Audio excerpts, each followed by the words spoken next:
From the Detroit Free Press, I'm Robin Chan with today's Voice Briefing. It's Thursday, November 28th, 2024.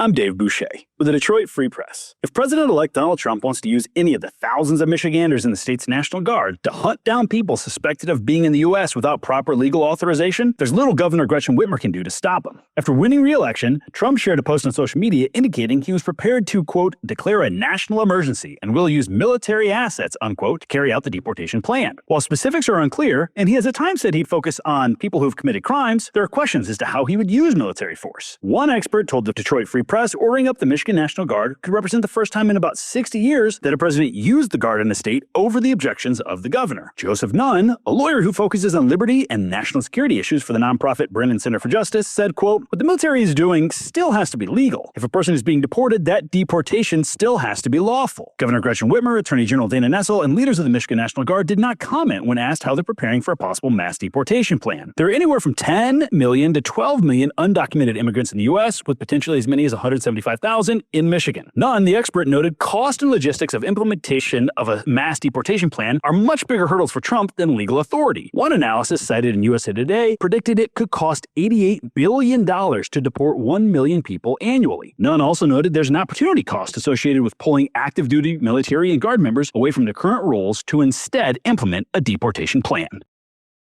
For the Detroit Free Press, I'm Keith Matheny. Wild turkeys have every reason to strut after the incredible comeback they've made in Michigan. Turkeys live wild in the Great Lakes region for thousands of years, but when European settlers arrived, they hunted them until none of the birds remained in the state by 1900. Efforts at restoration picked up in the 1950s and intensified in the 1980s. Michigan wildlife managers would acquire desired wildlife from other states, such as otters and grouse, and trade them with states that had successfully rebuilt their turkey populations. Once Michigan's turkey numbers were back and growing, Michigan birds were traded to others, including to Ontario, to restore the Upper Peninsula's moose population in the mid-1980s. Michigan now has about 200,000 wild turkeys, with abundant populations across the state, a wider range than the birds even had ancestrally, and the turkeys support 2 hunts every year, in the spring and fall. But does wild turkey taste good enough to serve at Thanksgiving? Some hunters believe it's not quite as tasty as store-bought, but it's clean, natural, healthier meat without all the factory farm additives.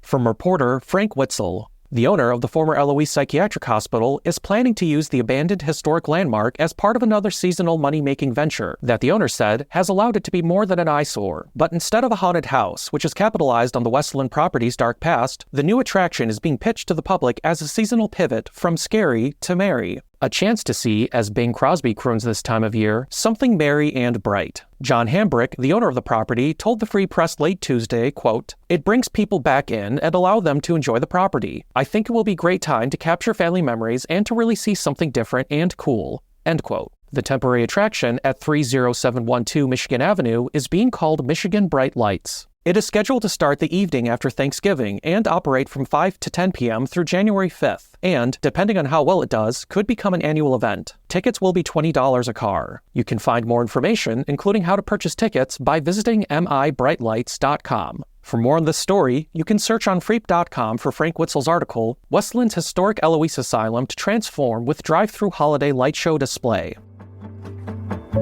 Find more from the Detroit Free Press on Freep.com. That's FREEP.com. Thanks for listening, and you'll hear more from us tomorrow.